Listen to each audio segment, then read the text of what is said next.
आखिर धरती के कितने ऊपर तक ऑक्सीजन है? धरती पर ऑक्सीजन कैसे आया? सिर्फ धरती पर ही जीवन क्यों पाया जाता है? धरती और चांद की उत्पत्ति लगभग एक ही समय में हुआ, लेकिन चंद्रमा पर इंसान, ऑक्सीजन और कोई महासागर क्यों नहीं है? प्रकृति ने सिर्फ पृथ्वी ग्रह को ही क्यों चुना इंसानों के लिए?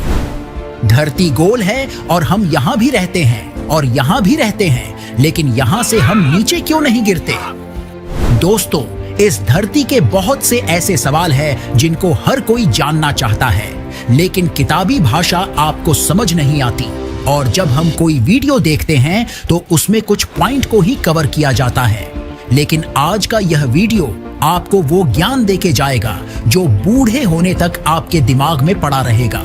क्योंकि आपके बहुत सारे सवालों को ध्यान में रखकर मैंने आपके लिए ये वीडियो बनाया है, और मैं आपसे वादा करता हूँ कि वीडियो के अंत तक आपको इतनी जानकारी मिलने वाली है कि आप सोच भी नहीं सकते। जिस गोलाकार आकृति को आप देख रहे हो, ये धरती है, ये तो आप सब जानते हैं, लेकिन यहाँ से धरती की जमीन लगभग 10,000 किलोमीटर नीचे है। क्योंकि जब आप धरती को देखते हो, उसमें समुद्री और जमीनी क्षेत्र के साथ साथ धरती का वायुमंडल भी दिखाई देता है, जो धरती के चारों तरफ गोलाकार आकृति में फैला हुआ है। हालांकि ये वायुमंडल एक नहीं बल्कि कई वायुमंडल की परतों से मिलकर बना है। जैसे हमारी पृथ्वी के जमीन की परत है, वैसे ही हमारे वायुमंडल की भी परत है। उदाहरण के तौर पर मान लो जैसे कोई इंसान है और वो 4 से 5 मोटे कपड़े को ठंड से बचने के लिए पहना हुआ है। बिल्कुल ऐसे ही धरती का ये वायुमंडल एक मोटा कपड़ा है जो 5 मोटे कपड़ों से ढका हुआ है, जो धरती को हर तरफ से सुरक्षा प्रदान करता है। दोस्तों, वीडियो में सारा टॉपिक आपको तभी समझ में आएगा जब आप धरती के वायुमंडल को अच्छे से समझोगे, क्योंकि आपके हर सवाल का जवाब इसी वायुमंडल में छुपा हुआ है। अभी आप जहां पर बैठकर ये वीडियो देख रहे हो, वहां से लेकर ऊपर आसमान के 12 किलोमीटर तक के एरिया को ट्रोपोस्फियर कहा जाता है, जिसे हम क्षोभ मंडल कहते हैं, जिसका अर्थ परिवर्तन का चक्र होता है। यानी धरती के जमीनी क्षेत्र से 12 किलोमीटर ऊपर तक के क्षेत्र में समय के अनुसार परिवर्तन होता रहता है। जैसे इस क्षेत्र में बादल का बनना, बारिश होना, तूफान और बिजली का चमकना, मतलब मौसम संबंधित जो भी घटना होती है वो इसी 12 किलोमीटर की ऊंचाई पर ही होती है। इसके अलावा इसी क्षोभ मंडल में पक्षी उड़ते हैं, हवाई जहाज उड़ते हैं। यहाँ पर नाइट्रोजन का स्तर 78% और ऑक्सीजन का स्तर 21% होता है। हालांकि जैसे जैसे आप 12 किलोमीटर की दूरी को तय करोगे तो आपके साथ ये सब होगा।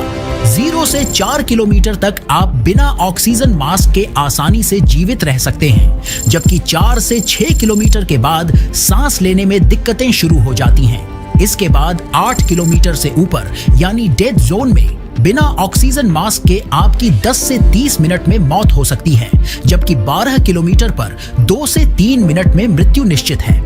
इसका सबसे बड़ा कारण है कि जैसे जैसे आप ऊपर जाओगे, हवा का दबाव वैसे वैसे कम होता जाएगा, और जब हवा पतली हो जाएगी तो आपको बेहद कम ऑक्सीजन मिल पाएगा। अगर जमीन पर तापमान 15 डिग्री सेल्सियस है तो 12 किलोमीटर पर तापमान घटकर -56 डिग्री सेल्सियस तक हो जाता है, और तापमान गिरने की वजह से ऑक्सीजन मिलने में और कठिनाई होती है। 12 किलोमीटर से 50 किलोमीटर ऊपर जाने पर हमें स्ट्रेटोस्फियर नामक परत मिलती है, जिसे हम समताप मंडल कहते हैं। इसी मंडल में ओजोन परत होती है, और इसी परत की वजह से हम सूर्य से निकलने वाले रेडिएशन से बचते हैं। इस परत में ओजोन गैस भरी होती है। अगर ये परत ना होती तो सूर्य हमें अत्यधिक गर्मी के साथ साथ त्वचा कैंसर, मोतियाबिंद या और भी घातक रोग को भेज देता। आप ये समझ लो कि ये परत क्षोभ मंडल का एक रक्षा कवच है। इसके अलावा इस परत में जेट विमान भी उड़ते हैं। जहां क्षोभ मंडल की परत में नीचे से ऊपर आने पर तापमान में गिरावट देखने को मिलती है, तो वहीं इस परत में उल्टा होता है, क्योंकि जब आप 12 से 50 किलोमीटर की दूरी को जैसे जैसे तय करोगे, वैसे वैसे तापमान बढ़ता जाएगा, और 50 किलोमीटर पर यह तापमान -15 डिग्री सेल्सियस हो जाता है। वैसे तो समताप मंडल में भी ऑक्सीजन की मात्रा लगभग 21% होती है, लेकिन यहाँ हवा पतली और कम घनत्व वाली होती है, तो यहाँ पर आपको ऑक्सीजन के साथ साथ स्पेस सूट भी पहनना होगा, क्योंकि हमें सूर्य के रेडिएशन से भी तो बचना है। जब आप 50 से 85 किलोमीटर ऊपर जाते हैं तो आपको मेसोस्फीयर यानी मध्य मंडल देखने को मिलेगा।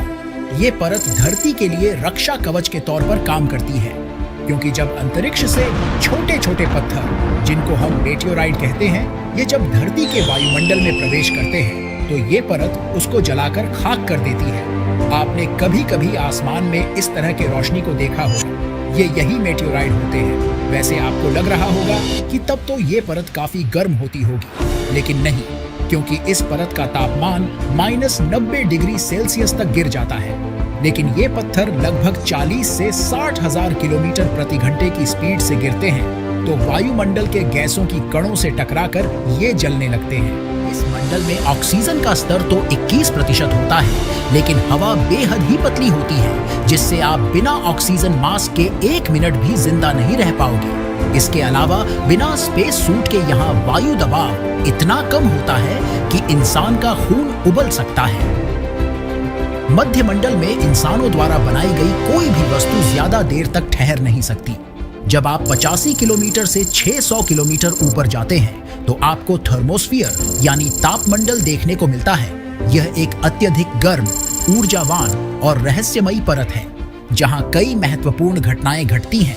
थर्मोस्फीयर में सूरज की पराबैंगनी और एक्स-रे किरणें सीधे हवा के अणुओं से टकराती हैं। इस वजह से यहाँ का तापमान 1500 डिग्री सेल्सियस से 2500 डिग्री सेल्सियस तक पहुंच जाता है। लेकिन चौंकाने वाली बात यह है कि अगर हम यहाँ खड़े हों तो हमें यह गर्मी महसूस नहीं होगी, क्योंकि यहाँ हवा इतनी पतली होती है कि गर्मी ट्रांसफर नहीं हो पाती। यहाँ पर भी ऑक्सीजन की मात्रा 21% ही होती है, लेकिन हवा का दबाव बेहद ही कम होता है, जिससे ऑक्सीजन के कण दूर दूर होते हैं। बिना ऑक्सीजन मास्क के आप यहाँ 1 मिनट भी जिंदा नहीं रह सकते। हाँ, स्पेस सूट पहनकर कुछ समय तक आप जिंदा रह सकते हैं, लेकिन तभी तक जब तक कोई सैटेलाइट और स्पेस स्टेशन आपसे ना टकराए। मुख्य रूप से धरती के 100 किलोमीटर से ऊपर जाने पर उसे अंतरिक्ष का शुरुआत कहा जाता है। हालांकि इतनी ऊंचाई पर आप तैरने जैसा अनुभव नहीं कर पाओगे, क्योंकि उसके लिए आपको कम से कम 350 से 400 किलोमीटर ऊपर जाना होगा। जैसे अमेरिका द्वारा निर्मित इंटरनेशनल स्पेस स्टेशन, जो 350 से 400 किलोमीटर की ऊंचाई पर उड़ रहा है। हालांकि यहाँ पर भी पृथ्वी का गुरुत्वाकर्षण बल लगभग 90% तक होता है, जिसकी वजह से इंटरनेशनल स्पेस स्टेशन हर समय धरती की तरफ गिर रहा होता है। लेकिन इसकी स्पीड और धरती के गोल होने की वजह से ये कभी भी धरती की सतह तक नहीं पहुंच सकता। जब हम 600 किलोमीटर से 10,000 किलोमीटर तक ऊपर जाते हैं तो हमें धरती के वायुमंडल की सबसे लास्ट परत देखने को मिलती है, जिसे एक्सोस्फीयर यानी बाहरी मंडल के नाम से जाना जाता है। इस परत के जैसे जैसे आप ऊपर जाओगे, आपको धरती की ग्रेविटी कमजोर होती दिखेगी। मतलब अंतरिक्ष और धरती के बीच की ये अकेली परत है जो बेहद पतली है। यहाँ पर ऑक्सीजन नाम मात्र का होता है और तापमान बेहद ज्यादा। इस परत में आपको इंसानों द्वारा छोड़ी गई बहुत सी सैटेलाइट देखने को मिलेगी, जिसमें जीपीएस सैटेलाइट्स, संचार सैटेलाइट्स, मौसम सैटेलाइट्स आदि शामिल होते हैं। यानी 10,000 किलोमीटर से जब आप ऊपर जाओगे तो धरती की कोई भी परत आपको दिखाई नहीं देगी, लेकिन धरती का गुरुत्वाकर्षण बल कई लाख किलोमीटर दूर तक फैला हुआ है। हालांकि दूरी के हिसाब से इसके गुरुत्वाकर्षण बल में कमी आती रहती है, लेकिन एक पॉइंट ऐसा भी आता है जहां पृथ्वी का गुरुत्वाकर्षण बल 0 हो जाता है, जिसे हिल स्फीयर कहते हैं, जो धरती से 15 लाख किलोमीटर दूर है, क्योंकि यहां से सूर्य की ग्रेविटी काम करने लगती है। वैसे वीडियो के स्टार्टिंग में मैंने एक सवाल किया था कि इंसान इस पॉइंट से नीचे क्यों नहीं गिरता, तो उसका सबसे बड़ा कारण ग्रेविटी ही है, जो धरती की सारी चीजों को बांध रखा है, जिसमें समुद्र, पहाड़, इंसान, जानवर और बहुत कुछ शामिल है। अगर ये ग्रेविटी किसी कारणवश एक भी सेकंड के लिए खत्म हो जाए तो धरती की तमाम चीजें अंतरिक्ष में उड़ने लगेंगी। धरती पर ऑक्सीजन कैसे आया? धरती पर ऑक्सीजन मुख्य रूप से साइनोबैक्टीरिया द्वारा लगभग 2.4 अरब साल पहले किए गए प्रकाश संश्लेषण से आया। चांद और धरती लगभग एक ही समय में बने, तो फिर चांद पर जीवन क्यों नहीं है? दोस्तों, इसके लिए आपको यह समझना होगा कि हमारे सोलर सिस्टम का कौन सा ग्रह है जो हैबिटेबल जोन में आता है। हैबिटेबल जोन उसे कहते हैं जो अपने सूर्य से ना बहुत कम दूरी पर हो और ना बहुत ज्यादा दूरी पर। और सारे ग्रहों में धरती ही ऐसा ग्रह है जो हैबिटेबल जोन में मौजूद है। अनुमानों के अनुसार हो सकता हो कि धरती की ही तरह बुध, शुक्र और मंगल के साथ साथ चांद पर भी मिनरल्स और पानी के कणों की बारिश हुई हो, लेकिन बुध ग्रह का सूर्य के बेहद पास होने के कारण इसके मिनरल्स सूख गए हो। और यही शुक्र ग्रह के भी साथ हुआ हो, क्योंकि ये भी सूर्य के बेहद नजदीक है। इसके बाद आता है मंगल ग्रह, जो धरती के मुकाबले सूर्य से बेहद ज्यादा दूरी पर मौजूद है और यहाँ का मिनरल्स अत्यधिक ठंड के कारण जम गया हो। उसके बाद तो बाकी गैसीय प्लैनेट है। अब बचता है हमारा चांद, जिस पर मिनरल्स की बारिश हुई हो, लेकिन बेहद कम ग्रेविटी होने के कारण सारे मिनरल्स धीरे धीरे अंतरिक्ष में चले गए हो। हालांकि प्रकृति के रहस्य को पूर्ण रूप से जानना हम इंसानों के लिए अभी पॉसिबल नहीं है, लेकिन अभी तक जो भी खोजे हुई हैं उनके बारे में तो जान सकते हैं। और इसीलिए अगला वीडियो आपको जिस किसी भी टॉपिक पर चाहिए उसे कमेंट बॉक्स में जरूर बताइए। हम आपके लिए वो वीडियो जल्द से जल्द लाएंगे।